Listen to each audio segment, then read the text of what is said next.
Hello, welcome to We Have Issues. I'm Anthony, And I am Stevie Wildcard. and every week Steve Wildcard and I get together and we do our best to overcome the various issues and obstacles that life throws our way. Steven, what we really do is we take all the issues that we have, all of the things that bother us, and we introduce them. We introduce our issues to a wonderful fantasy game, an incredible just journey through a realm of Hyrule where they get to be an elf and just go from level to level, just slaying the bad guys in this epic quest to save a kingdom and a princess and become a real true hero, only to discover, Steven, that in the last level, the main bad guy that they've been excited to see the entire time, Steven, is invisible throughout the battle. He's freaking invisible. That's what we do to our issues, so then we can get M. Night Shyamalan must have wrote the plot to the original Zelda. What the F, Steven? How dare... We'll get to this.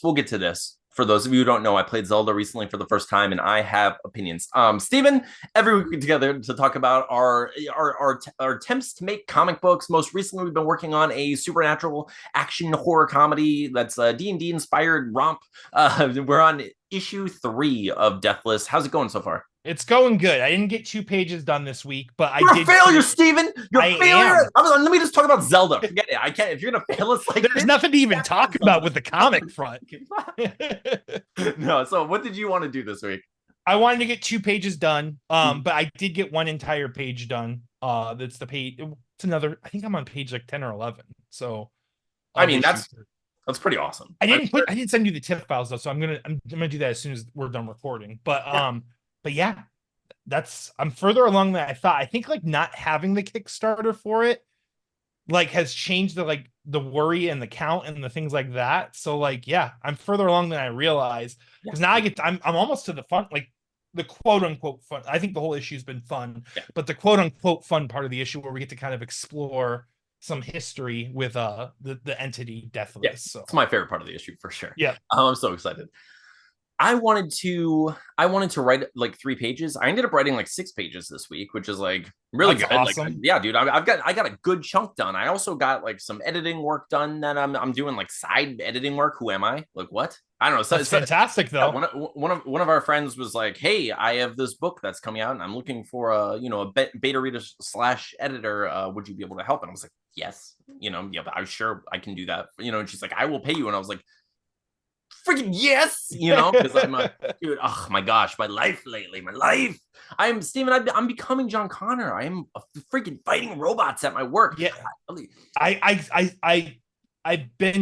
actually even tweeted about it. I've been very absent from Twitter, but I did see that tweet about the note that was left you. Oh my god, I don't even use words like this, but like late stage capitalism, like much like what the hell, like this is like dystopia. Like this it really is. For those of you joining us for the first time, I have a retail job. I've worked at this place for longer than I should, but I'm there. It's the job that I can have while my son's in school that works with our schedule. And I work, I've worked as a cashier for a while. Recently, they decided to adopt a dying system elsewhere. They were like, "Oh, that's not working for anyone else. Let's bring it in here." And they decided to do a self-checkout system, which means they're going to cut our hours significantly and also make me train the general public to do the job that I was already doing. And it is frustrating. It is not fun.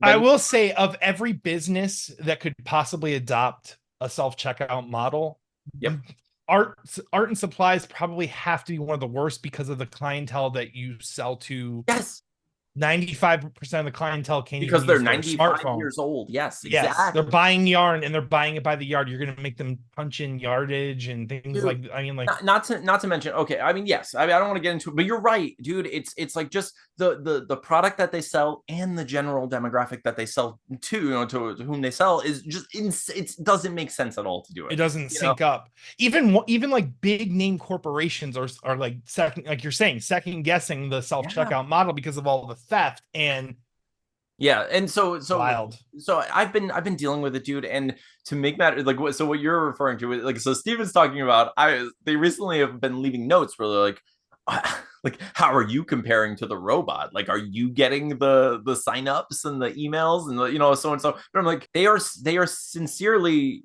demanding that we bring the customers to the computer and have the computer do it, the self checkout, and we talk them through it, and then they're simultaneously pinning us against these robots that we are supposed to be helping.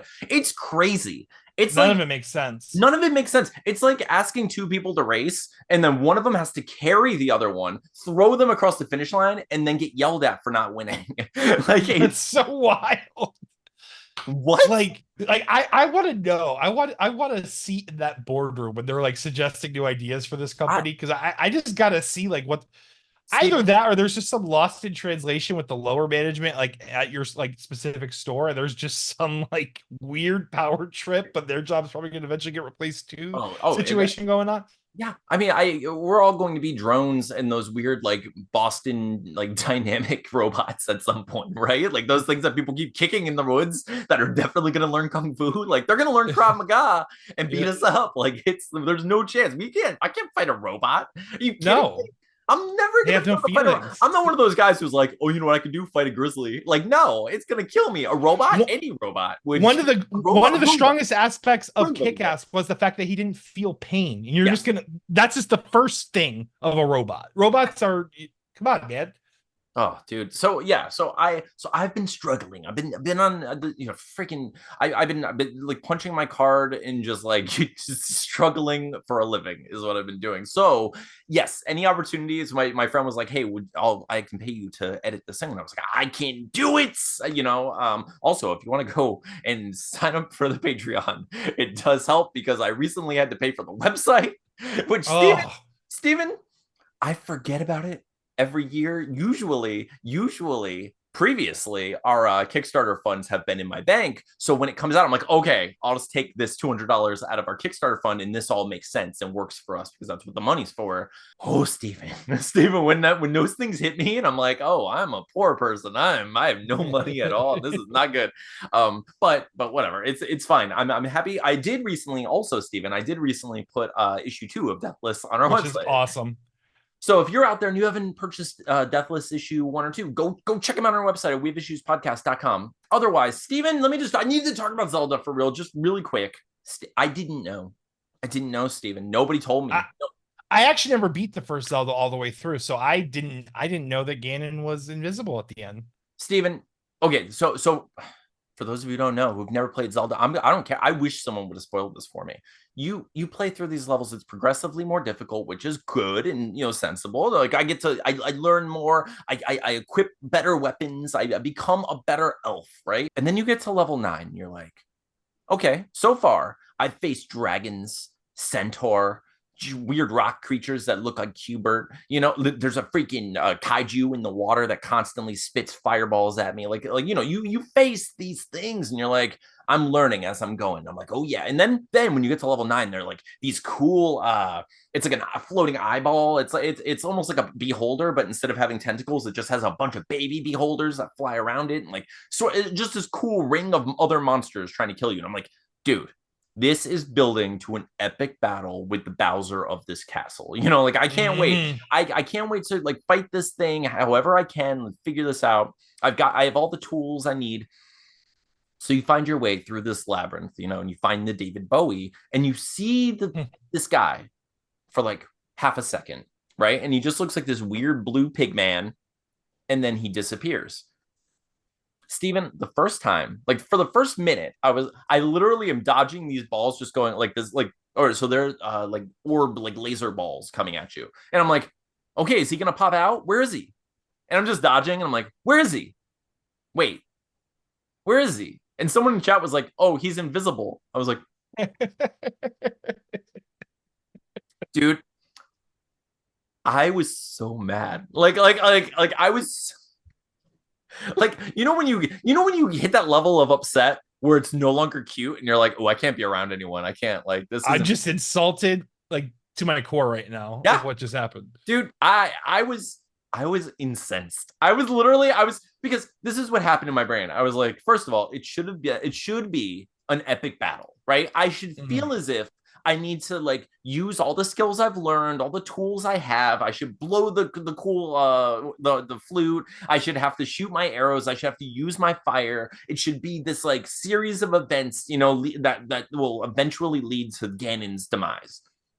What it was and what it obviously is you just randomly stab around, avoiding these fireballs until you hit him. And then once you hit him a few times, you shoot an arrow at him and he explodes like confetti. And I literally, like the first night, I was like, I don't want to do this. I paused it. I was like, guys, I, I don't see this happening tonight. I'm too mad. I was like, I'm too mad. I gotta go. I was like, I have to go. I can't. I can't. And I was so mad, dude. I was so mad. So I just stopped. I stopped streaming. And then the next day, I was like, let's just get this over with. Let's just do this. Freaking get it over. And like normally I only stream on Wednesdays, but like I was like, let's just get this freaking over. So I posted in like 1 minute. I was like, all right, I'm gonna go fight this dude. It took me like 2 minutes to beat him. It was so the dumb. whole Dude, it was so looks like the real journey was the friends you met along the way and not the end of it whatsoever. That's what yeah, dude, it's basically the old man and the witch who are like my only allies in this whole thing, and the all the centaur and little rock people I murdered. But dude, oh my god, it was a fun game. I'm glad I played it. It feels good like having gone through it. I feel like I touched a piece of like American history. American, but it's like Japanese American history relations. Yeah. Well, I mean, it's like it's the video game culture, the 80s culture, 90s. It's like I feel like it's a historical document that I was like, ooh, I am now like privy to its majesty. And like I before it was just a thing that existed like in the ether for me. And like there are other things. I mean, they still could have done Ganon much better than that, but for its time, that game is still insanely impressive. I mean, for like what was around and what was capable of playing. But yeah, that's the big. You can't screw the pooch on the final boss of an RPG. RPG games are designed. No. Yeah, dude. I mean, well, so if he were teleporting, it would be just as it would be the same thing. If he's teleporting, you still have to anticipate his movements. They could have put in an extra couple of hits, or like I was suggesting before, you have to use your flute to slow him down, then you can shoot him. So then you have to be able to switch weapons, do the thing, so they could still use all of the mechanics that they had in the game, but made a more engaging and fun boss battle where you get to see the bad guy. Like even at the end of Mario, right? Like end of Mario, it's not like a brawl. You don't have to be good at the game or great, but you have to be good at the game to get there. And then, but once you get there, at least you get to see the bad guy doing what the bad guy and does. He's at least throwing fire and like crazy axes and stuff are happening all at the same time. Yes. I will say Mario Brothers 3 made the last fight feel really good. Yeah. Where Bowser has to jump on the bricks and you have to get him to basically like destroy himself. And yes. Oh, dude, I think the Wii games did a really good job with that. And like the Switch games are really good. But yeah, dude. So but I beat Zelda. So I was successful this week in my writing. I was successful in editing, and I freaking beat Zelda. I did it. I don't know what to play next, though. I'm trying to figure my personal opinion, if you're going to stay in the Zelda franchise, is definitely skip Zelda 2 and go straight to Link to the Past. Link to the Past, in my opinion, if you like top-down Zelda, which is what I like, it's everything that the first Zelda is, but just better. Yeah, in my opinion. That's not. I mean, I've watched a couple of videos of people playing it. It looks like fun. It looks like a reasonable jump to like the next game. I might like play something random or just like go through some of the games on a stream just to like hey, these are some options. I don't know. There are a lot of games that I missed out. Like I've never played through Metroid. Like I've played. Play Super Metroid then. Yeah. Like don't do yourself a disservice and play another Nintendo game. Because in my opinion, all the games that are good on Nintendo, the Super Nintendo versions are just what they were trying to do but couldn't yet. And then reached up. Super Metroid was so good that it created its own genre. Like Castlevania and Metroid, they call it Metroidvania. It's like a platformer RPG, and it's just Super Metroid's a flawless game. Really is. Okay, I mean that's it's top 5 of all time for me, I would say. Like okay, Super Metroid. This feels like a good since Steven's talking about himself and his opinions and such. Steven, I want to do a Steven corner. Let's do like This is the time of the show where we get down with Steven. Every week we talk about me, but this time we'll get even. It's Oh, Steven's Corner, and it's not my time to talk, so I'll shut up. beautiful. Word for word, lyric for lyric, note for note, flawless rendition of the same song we do every time it's my turn to talk. Literally every time it's your turn to talk, which is this is the first episode. This is 100 episode 193 is my debut. So um Steven's doing well. My tendonitis is definitely better. I don't have lift strength, but I definitely don't have like, oh, I can't like touch my hair. I'm all good on that now, which is awesome. Just got to keep babying it, I think, and icing and heating like I've been doing. pain wise, like mostly subsided, or Oh yeah, like there's not like the only time there's pain is if I think I can do something that I can't. Like if I go to like so like one time actually I went to go grab a guitar off my like racks right here and it hurt a little bit. I'm like, oh duh, like you're yeah. fully extended up, like you can't do that. Grab it with your right hand. You can play the guitar, you just can't grab the whole thing by your hand. But Mm-hmm. yeah, and at work I just gotta favor my right arm. And the thing is, if my left arm is working in tandem with my right arm, it's not as bad because I can favor one side and then it doesn't hurt. But yeah, it's still not 100. And part of me worries that like it'll never be 100 again because of Well, our age. it will. But It will, yeah, Steve. I think it'll be 100 in the sense that I can lift things again. So Yeah. yeah, Yeah. dude, it's horrible. It's just so And frustrating. Like, and I know exactly what you're talking about. I had briefly, I'm not going to talk long, but like when I went on the plane to go to New York, I remember it popped my ears and I was like, what if this is me now. what if this is the new What if this is the you? new Anthony? This is my life now. And like, that's how it feels every time like there's a physical change to us. We're like, all right, this could be forever now. Like this, as far as we know. So, but what else have you been up to? So, been working on the comic, which has been doing great. I've been playing a lot more music lately too. I've been playing my guitar more often anyway. I actually learned, I think I said this before, but like there's like a few Coheed songs that I can actually, because I'm usually like a guy that learns riffs and then I just stop learning the song after that. But like, I can play like No World for Tomorrow from start to finish now, The Crowing from start to finish, like every section. Dude, I So, I mean that's so impressive, especially the fact that you have to clarify every section and not just like, yeah, I can play this song because most songs are just like verse, chorus, intro, yeah. verse,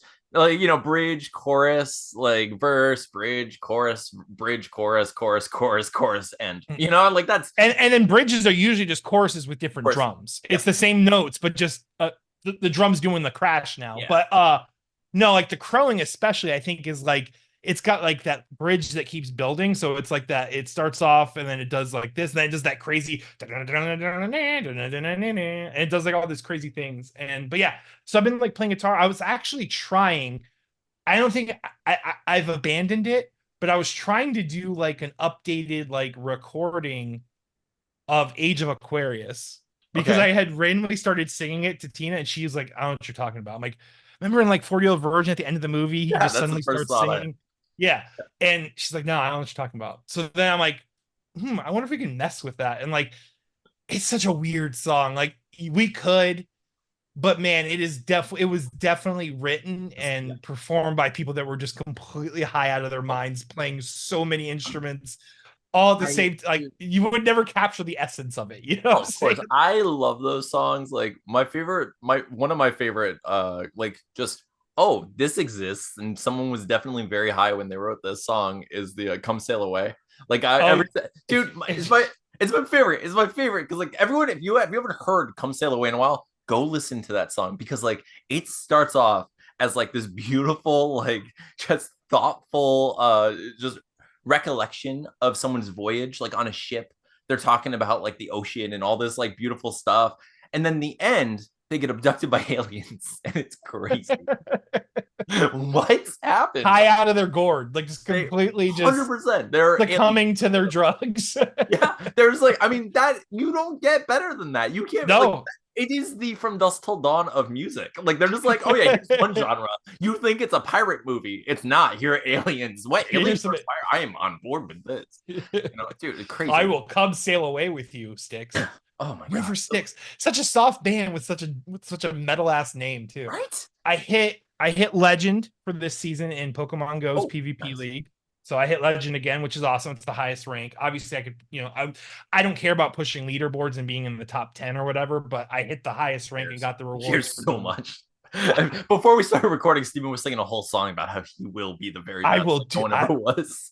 catch them. But yeah, I was getting nervous because the season's over with in like a month, and like it's not like the best part about it, honestly, the best part about Pokemon Go's PvP is you can't spam play it. You can only play five rounds like 5 sets a day, which is like Oh, okay. at most like 40 minutes, and that's it. And then you're locked for the rest of the day. So it is one of those things where like you can't just make a big push on the last day. Like you have to like get it. I got That's it. I got it last season. I got it this season. So it felt good because last season, now it proves that last season wasn't a fluke. Like I'm able to hit legend 2 seasons in a row now. So I'm like, oh, that feels good because it's like the one thing I kind of do on the side now is play Pokemon Go. So, but yeah. Other than that, had spent an amazing Mother's Day with all the moms. My beautiful wife, of course, mother to my 2 children. My mom came, and Tina's mom as well joined us. Family came over. I made pork burritos, and my mom made Cambria because they didn't get to celebrate Cambria's birthday because we were out of town for it. And she made Cambria a Black Widow cake because Cambria's been watching all the Marvel movies with us. So yeah, there was this awesome homemade like triple chocolate Black Widow cake with a figure on top, and it was cool, dude. It was a good time. Oh, that's awesome. My parents went away on vacation, so I didn't see my But mom on there's no Mother's Day. Mother's Day at There's no all. Mother's Day. I don't want to talk about it. Like, but like, dude, it was funny because like last week randomly started getting sad about Mike, and I was like, I looked at the date and I was like, oh my god, it's literally the anniversary of when you called me. Like that's when it was. I Your was just body was like literally remembering it. it really was. It's like going through space, and my body's like, oh, here we are in this record again. Like the needle's here, and we're gonna sing this song again. And I'm like, oh, could we not do that? And it was so weird, dude, because it just hit like out of nowhere, it just hit me, and I was like, holy crap! Like what a weird like times like freaking times a flat circle. This is nuts. And but I mean, it wasn't bad. It was like I just had like some thoughts, and like I went and I re-listened to some songs and stuff. But yeah, it was weird. But I didn't really do anything for Mother's Day. I mean, my Atlas's mom texted me and said Happy Mother's Day to me, which Oh, was really? which That's is kind of funny. cute. Yeah. Funny. But yeah, no, I didn't do much for Mother's Day. But this is about you, Steven. I shouldn't be talking at all. Steven, have you done anything else lately that we should know about before we go to our question segment? No, let's see. I've kicked ass at the game I play. I've been working on the comic. I've been playing music. My wife and I and children are doing fantastic. Yeah, no, Steven, you're filled in on the corner of Steven. It's a full corner. That corner is full. Oh, God, it's a circle now. Mostly because I'm standing in it. All right. So that was our Steven section. Now we're going to talk about me. No, I'm kidding. So now it's Anthony's room. Yeah. No. So every once in a while, we ask if anyone has any questions for us, and we're here to answer your questions because we're trying to build a colony here, and we're here to provide whatever answers you may need to know if whether or not it's somewhere a place you want to be. So Steven, will you hit us for that sweet questions from the colony song, because that's my jam. It's my favorite. You feel the ground, it's shaking, it's rumbling, because there's a herd of ostrich people coming. They got questions, concerns, comments to say to the 2 guys who formed this place. It's questions from the colony with Steven and Anthony. We're gonna answer your concerns. Don't worry about the Kool-Aid, we'll add a little more sugar to it. Questions from the colony. My favorite thing about that song is that like you're slowly building a real song and it, and then what happens is, and I can see it, you start singing the same thing for real, and you're like, wait, no, I can't do this. I can't do this. Then the joke is like beyond meta. Now I'm just like I'm not doing the meme anymore. It's so funny. Okay, so we have some questions from people. Let's see. Heather Pruitt asks, she said, I'd like to hear more about your friendship. You seem so fun and comfortable with one another. Give me context. Friendships are the family you pick. Tell me backstory, info dump, if you will. We talked a little bit about our history as friends. Steve and I started, we met in high school through basically our mutual friend Mike. And I think I don't remember. I know the first time I really hung out with everyone was at this campsite. Was you guys invited me to your awesome campsite where everyone was underage drinking and like lighting fires that they shouldn't light in places they shouldn't light them. Although everything's wet in Florida, so we're fine. Yeah, the air itself wouldn't allow the fire to go much past. Yeah. So. But yeah, so Steve and I have been friends since high school. We've played in garage bands together on and off when I was allowed to join the band. I mean, that's an insight. So yeah, so Steven was playing music with a group of people who also became my friends. And Steven and our friend Mike invited me to come over and like play guitar or sing with them and just be a part of it because it was just like having fun in the garage. And just not everyone was happy about it. And I was like, I don't know why. Like, why do you hate me? And it was so there fun. was just opinions on what music genres and like I'm not sure because I actually don't know why, but I think at the end of the day, maybe it was just like the fear if like you, Mike, and I were in a band that we would influence too much with our genres of music that we preferred. Maybe Yeah, I don't know. I guess I mean that could have been it. I don't know. It was like in retrospect. I mean, it was kind of funny at the time. I was just like a little like, what is happening? Why don't like Mike and I remember like we would talk to Billy. We would just be like, why, dude? Like, what the fuck? Like, what's going on? What do you mean?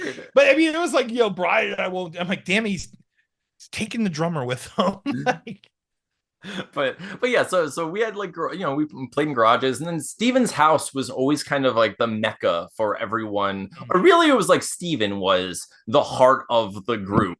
So and his mom was a very welcoming hostess, so she was willing to have anyone who would like to be in the house. So we would all end up in Steven's house, and we'd play Guitar Hero and freaking Halo and just have the best times. So yeah, I mean, as far as I'm concerned, like that's how it started. And then of course, like Steve and I would like we started watching shows every week together. We had like we'd watch trash TV together. With like oh yeah, and I would watch trash like just like reality the shows worst and TV. fun of it, the worst TV ever. And then we'd watch like True Blood and Dexter, and like we had dances for each theme song. Yeah, exactly. And we'd watch, we watched like Family Guy, and like we'd get together and we had our rituals, and it just bonded Sunday us. nights. What that was a big one. We would always watch before it was animation domination. Do you remember? Do you remember when we went to your grandfather's house and your uncle showed up? Oh my god, it's my dad's house. so it was so funny. So we would go, every week we'd get together and we'd watch the animation domination. Like we'd be like, all right, it's Family Guy and like Simpsons and like like all these and like King of the Hill and like all these shows, and I don't know why, but like something was going on at your house, whereas like there were people going over your house or something. We were like, we need to go somewhere else, and you suggested like, oh, let's go to the grandpa's house because no one lives there, and we're allowed to go there, and it's a free, fun place to go and watch a show in peace. And we went and we're just enjoying ourselves. And I just remember your uncle walked in with his girlfriend and was so mad. Like he clearly had ideas. I think that we was like we were like the world's first like supersized cock block. I don't think anyone has ever cock blocked on such a scale. But I think that's what happened. Yeah, I think he probably lied to this girl and was like, he was probably like, listen, I have this great place. There's a pool table. There's a pool. It's wonderful. My house. It's Come my to my house. It's my house. And he immediately had to change that story. He immediately look at her and be like, "It's my dad's house." Losing all of his game. I mean, imagine you're on a date with someone and he's like, "Yeah, baby, come back to my house," and then you show up and there are a bunch of children, just a bunch of children watching adult like cartoons on the couch, and yeah, like he was so mad though. He was not cool about it. I was just like, "Oh, this is awkward for everyone," and it was so funny. Anyway, so yeah, I would like, what else, Stephen? What else was like important to us as friends? I mean, then as we got older, of course we had different things that came between us. Yeah, we did, but like the group, I think really though what happened was the group ultimately splintered. Mm-hmm. And when all was said and done, you and I were the splinter, our splinter. Mm-hmm. And then like people would like Mike, certain people would come back and we would all hang out with those like Lee. I would say like Lee, Mike, you and I towards like that weird like middle section. Yeah. But yeah, I think that's basically what happened is that like the group got too big for its britches and then split into like 3 or 4 groups, and then we just hung through. And then like I think we connected on art and music and comics, and we had the most in common. So we just friendship blossomed in. And then of course, just like any like long-term friendship, you butt heads and you Mm-hmm. hit moments where you just have like falling outs. But then when you're like as good of friends as we are, we just, it was never a permanent thing, you Yeah. know. It was always just came back around, you know. Oh yeah, I just like I was looking at like Facebook memories and stuff, and it was when I was working on Bullet and the Beast. It was like my first attempt to make comic books like without Steven, where I was like, all right, well, we're not doing this together. He's with, doing this, he's with Tina and, starting his whole life. And I'm like, I was going, going through a breakup and stuff, and I'm trying to make comics. But like, it was funny because like you were commenting on my drawings and stuff, and like being like supportive and cool, even though we weren't really hanging out much at the time. And then yeah, I went through this like really bad breakup, and Steven was one of the like only few people who like were actually there for me in a way that was really meaningful to me, which I know probably sounds bad to anyone who was like patting me on the back at the time, but like the truth is a lot of people weren't supportive in a way that I felt was healthy for me personally, and like because everyone goes through things, and it's like the whole thing where it's like sometimes people want solutions, and sometimes there's one ear, where it's like some people were trying to provide solutions that I didn't want to hear at all and didn't make sense for the situation, and it was a whole like chaotic mess, but and it was painful to go through, but you were one of the people who was there for me in a way that I just needed you to be there for me, which is just to be there. And that's just like simply truly. I just need someone to like you just need someone to like, sometimes you just need to dump a bunch of emotions at once. Sometimes you do want to hear like what they think. Sometimes and just when you have like a friendship that's that old and that like long, you just know like intuitively what you, because you are what that person needs anyway, because you're their best friend, you know what I'm saying? Like it's just, that's just how it is, just. And yeah, ever since then basically has been like full, I would probably say our strongest and longest stretch of like being tight and being friends. Like I think it's only grown since the podcast, obviously, since the comics and like everything that we're pushing through. Like we basically followed through with every project that we've ever wanted to push on to now. Like we've actually have the means and the time well, we don't have the time, but somehow we have the willpower now. Or I have the willpower now. Will to do it, Steven. Yeah. Got it. So yeah. But that's the story. So yeah, and that's where we are. So essentially, like Steven was saying, we started a podcast together. Basically, I was going through a lot, and Steven was there for me, and I was like, "Hey, start a podcast with me." So I feel like we're doing stuff. He's like, "Okay, I'll make a book with you," and we wrote a very sad, meaningful book. It was our first book, Played Again. It's available on. I want to print more, but it's available on Kindle Direct. I'm telling you, I think we should just try to like post it onto Amazon somehow. Just have them do print on demand through Amazon. Oh yeah, that's true. That's true. So we don't have to deal with it, like with like shipping that book in particular. Oh yeah. But yeah, but prior to the podcast, so when the breakup did first happen, we did kind of start trying to we would get together, you, me, and Mike. Yes. At my house, like once a week almost. Yeah, and we were playing more music and like a lot more music and stuff. And then we switched to the podcast, and that's when Mike kind of walked in, and that's when everything, and you're caught up. That's where we are now. We lose Mike, and yeah. So we're here. We're here. But yeah, that's pretty much our whole friendship. I guess there's nowhere to go from here. Steven, it was nice knowing you. I'm gonna have to. I think it's time for. I guess it's time for like a Majin Vegeta arc where Goku and Vegeta just go at it again. It's a dark period. It's a dark fucking period. All right, let's see. We have more questions. OM Faye Books asked, favorite Monsters Inc. character. I expect a rigorous debate. Favorite I feel like it's Randall is the best. Dude, I was gonna say Randall, so sorry that you're not gonna get any debate here. But I mean, Sully and Mike are great. They're great. Cool.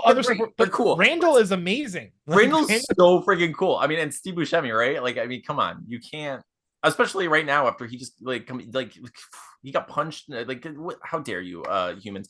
But Poor dude, guy. I know, right? New York City firefighter too. Like, I mean, like, not that that gives him any other. No one deserves to get punched in the damn Or if they face, punch but randomly, it's crazy. But no, yeah, dude, I think Randall's the best. That Randall and like the monster who they sacrifice to cause a distraction, where they throw like the sock on his back. yeah, the orange one, right? Yeah, I think just it's just so funny. It's just like that's such a funny reaction and everything. Like how he's like, "What? Huh?" And they just all jump on. It's great.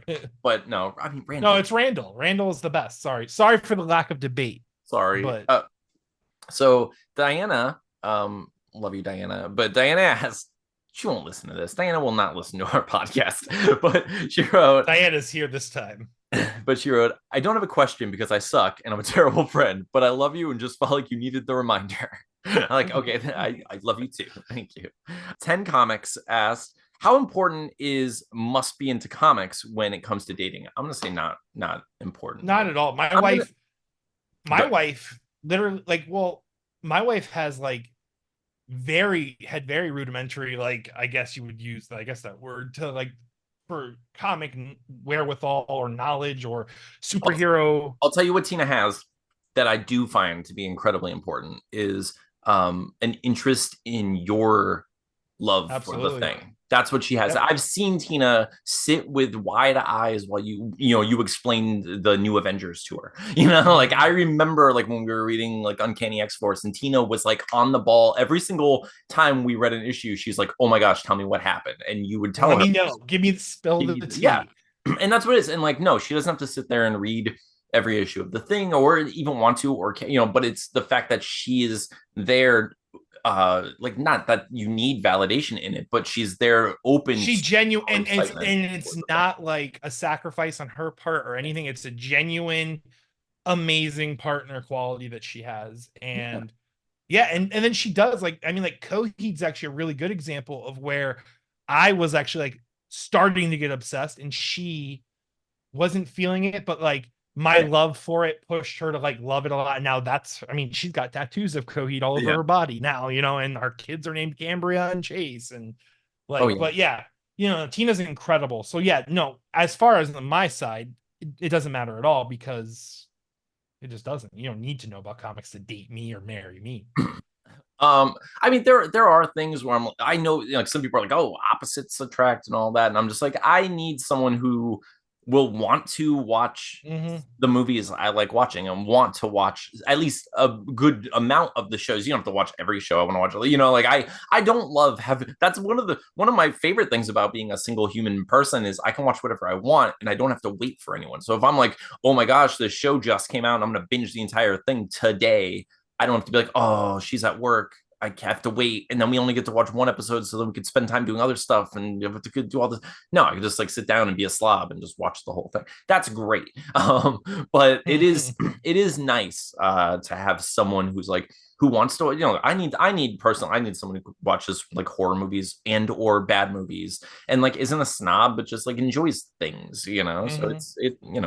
but yeah, so there are things that are important that I feel as if I personally I do prefer because I've been in relationships with people who I didn't share those things with, and there's always like a weird void there. Like I remember like if you've never seen the movie Swiss Army Man, that's a good example of a thing where I'm like, oh, I kind of need to be with someone who can sit through Swiss Army Man because it's like a weird freaking movie, but like you have to appreciate it, like it's so freaking It's bizarre. like the Ted Mosby test, like Star Wars test with Yes, Stella. yeah, But Stella passed the very test we're describing right now because Stella hated Star Wars, yes, but but she loves it because Ted loves it. yes, yeah, and it's I don't want to be made to feel less or just like be uncomfortable while watching something that I'm loving because the person I'm with isn't enjoying it at all, and I'm just like, oh, this is uncomfortable now because I can't even enjoy it because I feel like she's feels like she's wasting her time, and oh no, and then you become all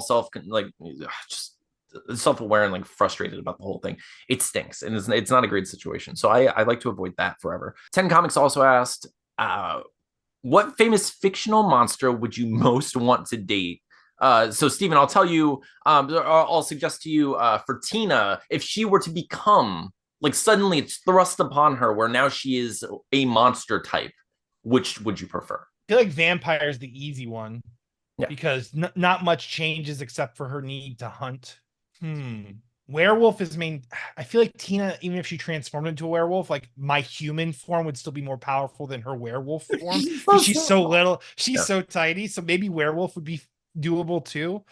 You Okay. know, I see it. I feel like werewolf or vampire. I'm gonna go base bitch, but like yeah, No, I mean I think that makes the most I sense. think Like, werewolf's better because werewolf I still get Tina, normal Tina, except for when it's a full moon. yep, that's what I was gonna go with too. Because I mean, like in reality, that's the one I'd probably want to be, just because I don't want to be forced. Like just the idea that like I could accidentally explode or turn to dust if the sun touches me at all, depending on the rules of the universe. I don't want to risk that. I feel like I'd make a mistake somewhere and I don't want to deal with Mhm. it. So like I would, yeah, I would definitely date a werewolf. Roar and Stronghammer asks, favorite book you read this year or favorite show or movies if you can't think of any good books. I'm just gonna go with X-Men 97 for what I've watched because Oh, okay. I feel like X-Men 97, especially the fifth episode, but like a majority of it, I feel like the writing is really cool. The show is nostalgic but fresh, and I I haven't been that excited and actually like have met my hype with the excitement I had going into it,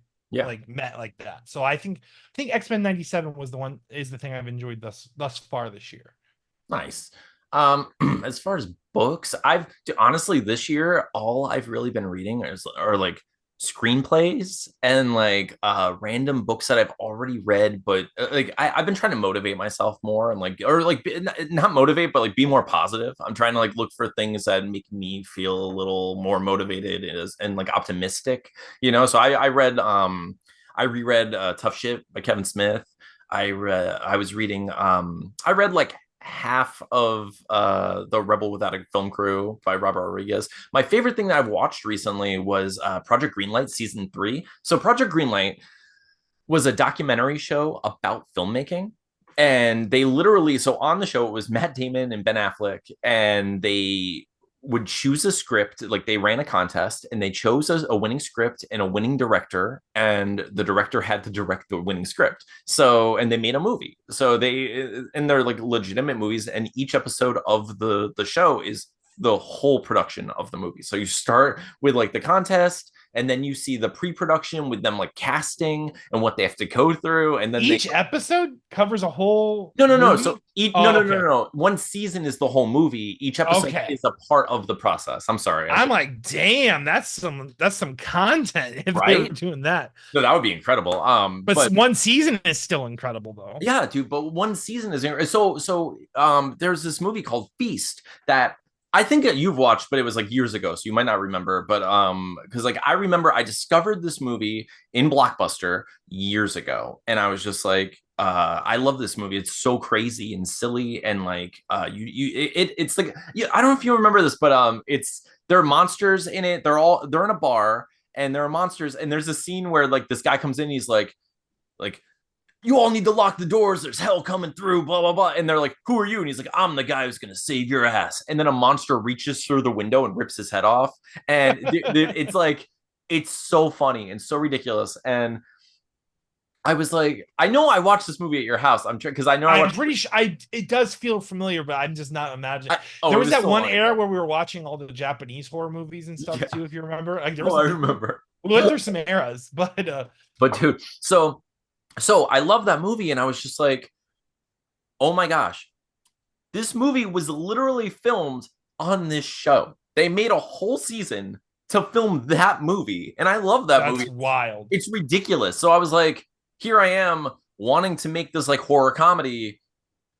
And there's a show I've never watched, but I've always wanted to about making a horror comedy movie that I really like have fun, like enjoy.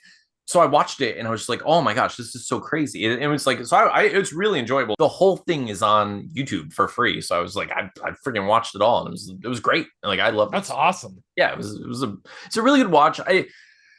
It was fun to see like someone's process in like directing and such. A lot of it does focus on like kind of like just manufactured drama around the movie set where it's like that stuff doesn't have to happen. Some of it seems like it's a bit scripted, and I was like, I don't love Just that to get part. like the Yeah, show more yeah, energy. and it just exactly, and I don't think any of that's necessary. But oh well. Let me see. Crap, we do have a bunch more. All right, let's see. Mm, Okay, Alpha Bright asks, what 80s 90s genre is truly lost to time, similar to like the buddy cop type of thing? mm. Um, ooh, good question. Lost to time. What's something that like people don't do anymore? No, I mean, you know what? There was a minute there where like people were becoming like Mr. Moms and Mr. Nannies and Yep, like the that's a yeah, good like one. That's a the good. the Parent Trap or esque thing too is kind of gone now. They don't really do the whole or like remember when like the twins switching spots like Yeah, in It Takes Two with Mary Kate yeah, and Ashley, and then that's true. it's That's a good one. Freaky Friday. Freaky Friday was another one that was like I don't know. Like yeah, a lot of the swapping movies are kind of Yeah, gone. I also I feel like we've lost the like monster with rules thing that used to happen. It used to be like, hey, we're gonna we're gonna. And when's the last time we had like a new creature that came, and now it's like, oh, here are a list of rules, like the Gremlins, or like like when's the Mhm. last time we learned about a new creature? And I know that's and I'm saying lost of time, not that it was only 80s, 90s, but like that's kind of like the end of it. Like I feel like the 90s were the end. Well, what's really lost of time is horror movies where we didn't consider phones and such. Like that's like now like when I'm writing a story and coming up with like, oh no, something has to happen, like, oh well, all that happens is he picks, the character picks up a phone and he calls for help, and that's the end of that. Like, so it's That's it. that's it. Solved. End of story. We Or, did or ruined your right, choice. exactly. All right, let's see. Amelia Rose. Amelia, I love Amelia so much, and she has the best questions here. So she says, "Why do we always want two things to fight? I want to know who would win at hugs. What horror villain gives the best hugs? Which villains do you want to see in a hug off, Steven? Ooh, horror movie best hug. Best Well, hug. I mean, I think I have to go with the face hugger because I mean, like they literally That's a good hug your face so tight one. that you get in, they release They, their whatever into you. I mean, they're really enjoying the hug, is what you're saying. Like, They're really excited. Yeah, face huggers have to be the best huggers. I mean, hugger is in their name. I mean, it I is think I don't know if the the movie calls them that, but I mean, that's not their scientific name, but I mean, they're that we face know of. huggers I mean, it could that be we know like of. that. So Facerus huggerus. that's all right. That's a perfect answer. We're moving on. Fowler Jones says, "You get sucked into a movie world. You get sucked into a movie world. Which Devon Sawa movie would you rather be stuck in? Casper, Idle Hands, or Final Destination?" I'm gonna say Casper is the easy choice. Casper, yeah, as long as I'm not, well, even if I am Casper, the ghosts seem to have it pretty good. They just get They're to have pretty fun great. all Like, day. not to mention, it's literally the Ghostbusters universe. So you get to live in a Ghostbuster. Like, you're in the Ghostbusters universe Yeah. because they were You're gonna in call, Casper. and they're so afraid of your house specifically that they're not even gonna come bust you. Yeah. So The only other answer is, I mean, I can't tell you the crush I had on Jessica Alba for in Idle Hands. Like, young Anthony was obsessed with Jessica Alba in that movie. Like, everything about her was so cute. Like, I forget, like I was in love with her. Man, it's like like ingrained in my brain. I can see a couple parts of that movie at the very. I'm not even going to talk about that. It's not okay. they're Um, ingrained in your brain for reasons we don't is need to the talk whole about. thing? It is deep in there. Like, oh my gosh, core memories. Alicia Keys hit me like a sack of bricks. Like when I was like, I was just at the right age, and like Oh, I'm like, oh my god, Alicia Keys is the most beautiful woman I've ever seen, oh my god. and like, Yeah, it happens, dude. It's crazy. All right, Edwin, Lost Between Worlds asks, who are some people in the indie comics community that you guys would love to work with if ever given the opportunity? oh dude, I mean, there are I so think many we all people, know, but but we all know it's it's definitely Edwin Lee, Lee. Dude, like Jeff Schiller, Jeff like Schiller, absolutely. He was yeah, gonna, I was gonna say there's him. there are a bunch of them. Steve Urena, of course. Steve Arena is, I mean, like all of these people are, Steve is like the OG though. dude.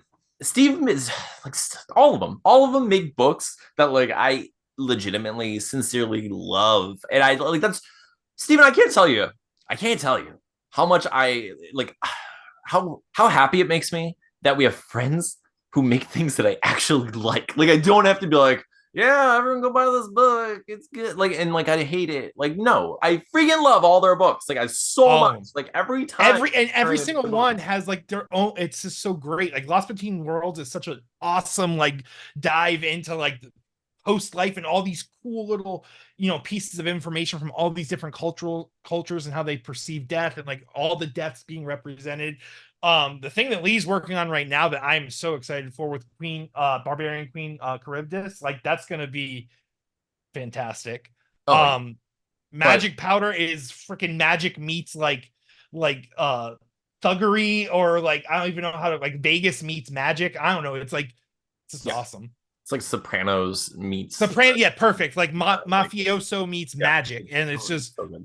and then Uh, Stevie Renner just has the everything he puts out hilarious. is just gold. Everything's hilarious and awesome, and There are too many people, and then we love them. Fowler also asked pineapple on pizza. We both are okay with it. We both like it. If it's there, neither of us would choose it on most I things. would not, or I would not prefer it, but I will eat it, Yes, 100%. especially if it's accompanied with jalapeno. Yeah. Oh god, that sounds so good right now. Okay, Mm. Levi. Hi, Levi. We love you. Levi asked. Okay, they said Stephen Q's Stephen questions. These are Oh yes, specifically for I Stephen. I have to So, be prepared. be prepared. Prepare for what? Okay. When are For the you death quitting? of the king. Why Why is is he he sick? sick? No, you fool. No We're gonna fool, kill we're gonna kill him. him. Simba too. Anyways, Okay. So Stephen, when are you quitting your job? Tina actually, Tina and I were like lightly talking about that today, like, and we're just working on like a plan, basically. Like Doing it? Tina thinks I should at least go down to part time and just work harder on things like this. Because I was telling her Yes. too, like, I feel like this is one of those situations where Yep. we have the skill sets, we Yeah. have the things, we just need the time. Yeah. That's When do I literally take the leap? When do I that's take the risk literally leap? what it You is. know? Dude, I like if you guys talk about it, it's of course all up to you and Tina and your comfort levels, but like I think that that's really the only thing that's keeping it from going to that next level is we need that time. It Mhm. sucks, but and So we're looking at like paying down like debts, not like debts, but like yeah, debts that we have, like bills, like our cars, and like things like that. So that way we have more wiggle room. And then, yeah, I mean, that conversation's been happening for like a year now. So we are just trying to like kind of solidify and work out a game plan and how that would look. And like Tina's like, I can pick up an extra day, and like, because she's just so wonderful and do it. incredible and amazing. But yeah, so that's definitely in motion. We're thinking and like seeing how that can happen. All right, Steven, what's your favorite Pokemon? Oof. It's really Wait, tough because I am genuinely one of those people that has like equal love for multiple, but Arcanine Arcanine is probably my favorite Pokemon, with Bulbasaur and Tyranitar being really close seconds, or basically number ones also. okay. They asked Goku fights Superman, who wins? Oh, you know my answer to this. It's Yeah, going to be Goku. yeah, It's of always going to be Goku. course. Uh okay. They asked, what's Mitch McCracken up to? Oh, Mitch. You know, Mitch, Oh, he's trying to live the easy life now. You know, he's killed his fair share of graboids, and well, Mitch just needs to find himself a piece of peace. But sometimes that piece of peace becomes a whole cake of nonsense. And he has to, I don't know where I'm going with this. He's doing okay. He has not been destroyed in the universe yet. yes. Please write him into a movie, Yes, please do. Levi.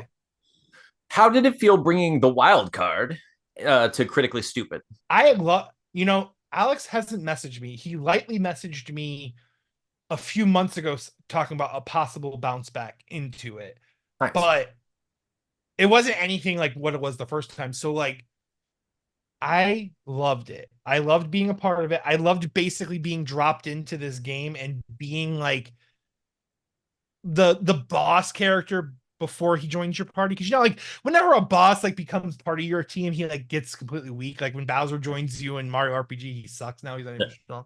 But I had like super awesome dice rolls and everything. I was just basically like cool. Like I was just I'm a It's such since a I'm fun character. yeah, since I'm a story piece, I'm just Alex is gonna allow me to basically do what I want to do as long as it doesn't fuck too many things up. And yeah, that's what I That got to was do, and great. it was fun. For those of you who somehow made it this far in our episode and don't know what we're talking about, first of all, thank you. Welcome. Please hit subscribe. I promise it's worth it. Maybe. Oh my God, it's not. But thank you for doing this and sacrificing your time for us. But what we're talking about is I'm on this show called Critically Stupid. It's a D&D real play podcast. And it's a lot of fun. It's like a storytelling improv comedy podcast. And Steven got to be a guest on a few episodes. And it was so funny. Those are still like some of my favorite memories of that, of course, because I love you so much, but also it was just so funny. Like everything that happened was so just, you can't even explain it out of context because it's like the P thing was just so funny. It was just it's so good. So yeah, go watch Critically Stupid. You can find it on youtube.com/@critstupid. Subscribe to that channel and just check it out, please. All right, let's see. Oh, they also said there are two MFKs, Mary Funk Kick. No, Mary fucking Kill. All right, so who it's Daniel, Sean, and Dina. Mary Fuck Kill. I feel like we've done this before, but like, all right, go ahead. Mary F Kill. Well, just because I don't want her to actually get killed, I'm gonna kill Dina because Tina kills her for the other two options immediately. That's fair. That's fair. I mean, like you're dead either way, Dina. I'm going to marry Sean because he's a nice, stable man. But before I marry him, I'm gonna have my hoe phase with Daniel, and I'm just gonna go to town, baby. Oh God. Yeah, I can see that. I can see that. Okay, let me see. Okay. Their last one is Mary Fuck Kill, Alex, Diana, and Garion. Once again, Diana, you will be suffering the same fate as Dina. And Alex, fuck, this is weird no matter what. But Garion, since I'm gonna make it really weird for you, but you know, I would marry Alex, and I would like I would F Garion. I'm sorry, buddy. Sorry, I'm so Garion. sorry. So okay, their last question, Levi asks, how are you so awesome? Well, the truth is, I'm not. No, but I don't know. I think I like to give my mom a lot of credit because she's like an overly positive person. I mean, she has her flaws, but like as a whole, she's a very warm person. And I think I definitely gained a lot of like my warmness from her. Mm-hmm.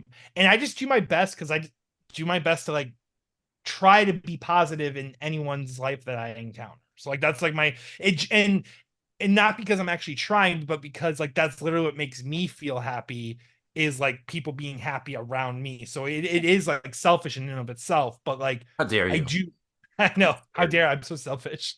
But yes, I do enjoy making people happy. So like I maybe that's it. I think it's my mom. I think it's my mom, and it's You're definitely awesome because you not bring joy to others, Stephen. yeah, my dad has a lot of that like social charisma too. So even though my dad obviously has his faults, I think I basically got two like when they were like putting you know like they like find dogs and they like find like the most kind ones, the ones that don't bite. That's how they get like the nicer and kinder breeds. I think like my mom and dad, even though my dad has his faults and my mom, you know, she's awesome.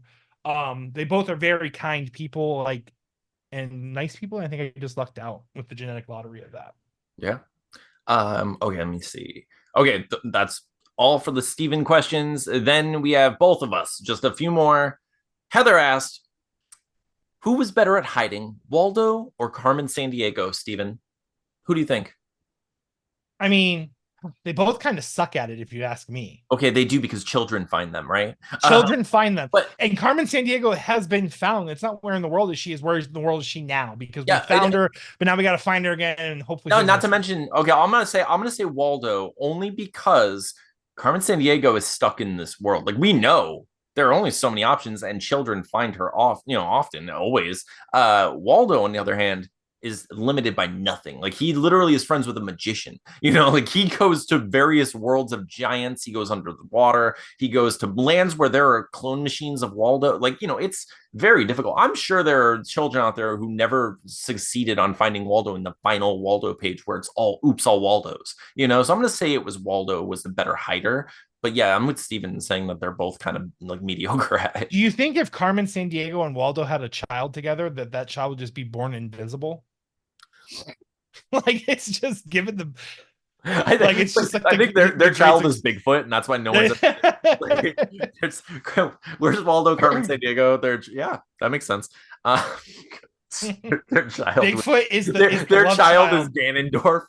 Like, he's he's invisible. It all makes sense now. Okay. Daily Downing asks, who wins in a fight, Swamp Thing or creature from the Black Lagoon? And are either of these things truly the villain? Discuss. I'm gonna say Swamp Thing definitely wins because he has He's superpowers. got Like he is like like Swamp Thing is like legit. abilities. Like Yeah, I actually was surprised. Like the Swamp Thing's from DC or is he Marvel? yeah, DC. He's DC, right? Yeah, he's like insanely powerful from like Yeah. what I was reading. So I mean, especially depending on like who's writing and such, but like he has the ability to basically be the swamp, like you don't mess with something that is a planet, like that's he's pretty overpowered. Whereas the creature from Black Lagoon is simply a highly evolved like fish creature. It's just a different, it's just a different form of us that happens to live underwater. So yeah, and are either of them the villain? Yeah, the creature from Black Lagoon is the villain. Like even though I don't like as far as I remember, he murders people and kidnaps a woman, and like isn't I mean like yes, also like a victim in his own right, but like you it's similar to Magneto. You yeah, you can't can't be Magneto, bro. you can't be Magneto, bro. You can't be Fish Nito. Like you can't Yeah, like you can't do this.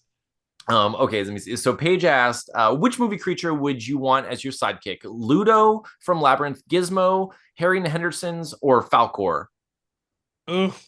Falcors, I think, is the pick, right? I feel like Falcor is the definite pick. It's like he's a luck dragon, and like I've seen You can fly on. You fly officially have a around. plane now. The A plane only that loves you. a plane that loves you. I'll take that plane all day. It's a magic carpet that loves you, Yeah. and like, oh, come on, that's so It is sweet. wise and epic looking. Yeah, it's really hard. Like because okay, I feel like Falgor also implies the existence of Fantasia. Like implies like he implies the existence of another world that I can travel to and from and like meet these otherworldly creatures, and like that's definitely more interesting than having the Mogwai. Although like if I had We have ideas for Mogwai. I have ideas from yeah, we've talked about this. I would like we would farm those Mogwai. Inhumane ideas for Terrible Mogwai. ideas for my. They would be a perpetual motion machine in space, giving us all the energy we need. Peter would have our heads on a platter for what we would do to Mogwai. The things you could do if you had those creatures though. You created the device that just drops one piece of like one drop of water. Now suddenly you have more. It's a perpetual motion machine forever. It's just anyway. It doesn't matter. But yeah, Falcor. Which movie house have you always wished you could live in? Ooh.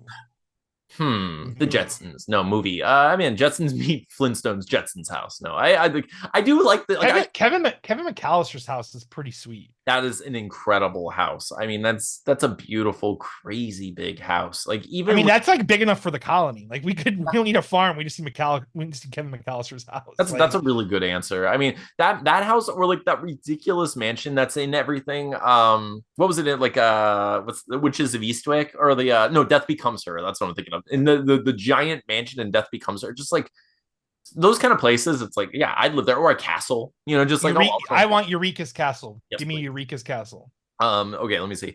If you could get if you could get one dream filmmaker to work with you on your short film, who would you choose? I mean, Quentin Tarantino. Like, I mean, like I would choose. I think it would be like Quentin, Sam Raimi, or Robert Rodriguez, right? Those would 100%. probably be the three. Those like, would be the three.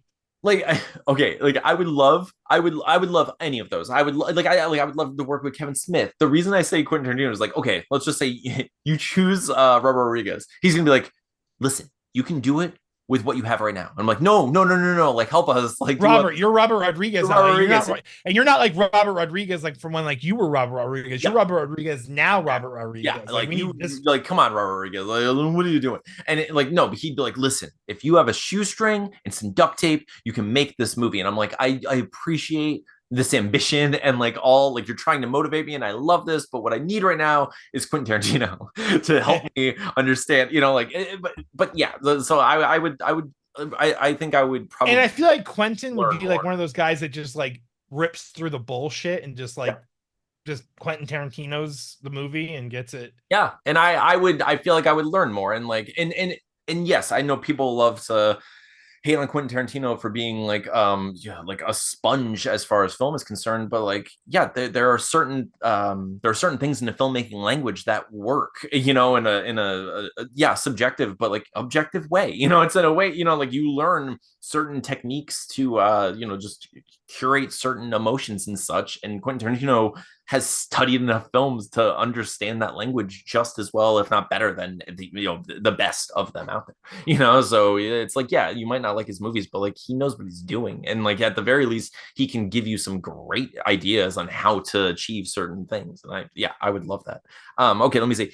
Cast the movie of your life. Okay, Steven, who would play us in a movie? This is the last question. Who would play us in a movie? Ooh, well, it's getting tough. Um, Jay Baruchel probably still works for you, huh? Yeah, I mean, I'd say Jay Baruchel, or like people have been saying I look like that what's that guy from Rock and Rolla. He's also in Black Mirror, and an episode of that. I forget the guy's name right now, I but like, honestly see like Cillian Murphy could play you too. yeah, okay. Yeah, I could see a Cillian Murphy playing you. I could see. I get told I look like that Anthony Carbonara, the magician guy, a lot. I get told I look like that guy like once a week at work. Really? I don't Who want him is to play he? me. I'm I gonna don't Google it later. Google him. I don't know. I don't like how familiar, how racist are people being, Steven? Tell me. Tell me. It's They're like, hey, you're Italian. He has a carbonara. Like, I feel like people just hear that your name is Anthony and you have black hair. They're just like, hey, there's an hey, Italian there's an magician that Italian looks just Anthony like you. black hair. Looks And just it's gonna look like freaking what's his face? Ford Fairlane. What's his name? Andrew Dice Clay or something. I want Andrew Dice Clay to play me, and I want no who would Hey, play yo, Stevie Wildcard, I need you to get the fuck over here. Just Andrew. who would play you, Steven? Ooh, I want. Well, Chris Farley is dead. Hmm. Who could play me in today's modern cinema?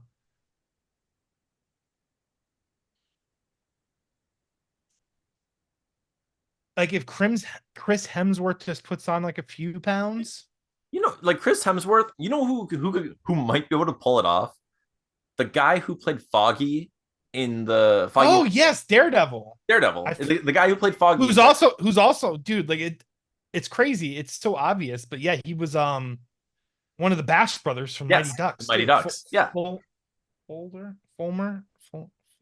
I don't remember his name. but yeah, hit that guy. I feel like he could pull it off. I don't think Oh, I've ever, absolutely. but like because he has like that build where it's like he's just like he's just like a big guy, but he's he kind of has Mhm. like but I've never seen him with facial hair, but I could see it happening. I don't see But no, unless I he. can definitely see like him playing me for sure. But okay, so that's all of our questions, because oh my god, it's getting late as heck. And he's got to edit this, people. How dare you? How dare you ask so many questions? No, thank you all for your questions. We really do appreciate it. Make sure you ask questions. You can also just ask us questions whenever on Twitter or on Patreon or whatever you like, or in the comment section below. Please go comment below for the algorithm. It does help us. So, Steven, what's next? What are you doing this week? What are we going to work on? I have to finish that advert because our dear friend Lee is going to actually give us a little space in his book, and we're going to be in character from his book advertising this in our comics, things like that. So I got to get that finished for him, and then I'm going to finish another page this week too. So Nice. I am going to write 3 pages. That's my plan. I think I have I have a good day off next week. But like I'm gonna write 3 pages, and I'm gonna try to what else did I want to do? What else I want to do, Steven? I need to work more on the Kickstarter, because I have to get that going. I have to figure that out. But that's what we're gonna do this week. Let us know what you're gonna work on this week, or like let us know if you have any more questions, or if you have any comments, or if you just want to tell us that we're the best. Don't say anything mean in the comments. No, but thank you all for joining us. Thank you for participating in this and watching this far into the episode. We really do appreciate you, and we love every single one of you. Steven, what do you want to say to the people before we go? I love and appreciate every one of you. I'm sorry I've been absent from Twitter. It really does. I do care about each and every one of you. I just need the social media break, but I adore you. Thank you so much for tuning in each and every week and supporting us and just being great friends. I appreciate each and every one of you. Heck yeah, thank you so much. But that's our show for this week. I'm Anthony. And I am Stevie Wildcard. We'll see you next time. Bye. Boom. Boom. Boom. I'm just trying to recreate that same crack. Steven's gonna get it. He's gonna find that right boom. You gotta mix the boom with some baking soda and cook it. I like how Steven is the emerald of our show. He's like, bam, but it's not bam, it's boom. So it's not copywritten. It's not. You're fine. You've got it, like not trademarked yet. It's trademarked. Emerald's like, oh, you're this close.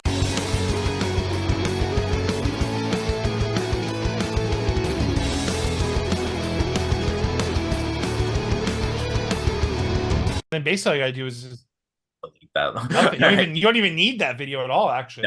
No, now I could just delete that. But it sucks that people won't get to see my penis, but you know what, reserved for Tina anyway. Yeah, that's and me, because I just got to see that. It was a very nice video. It was just me directing Steven's first OnlyFans video. That's what you missed. So sorry, I apologize for none of it because I feel pretty fortunate. Steven, I'm impressed. I'm impressed. Your Molnir is quite a specimen. I don't feel worthy of lifting it. It's the leather wrapping around it. I feel like the binding, if you will, to hold it together. And the fact that like all Tina had to do was hold her hand out and you flew out of the room. I flew across. I actually patched the wall. That's why this episode, we were starting so late. I had to like patch and paint this wall after that happened. So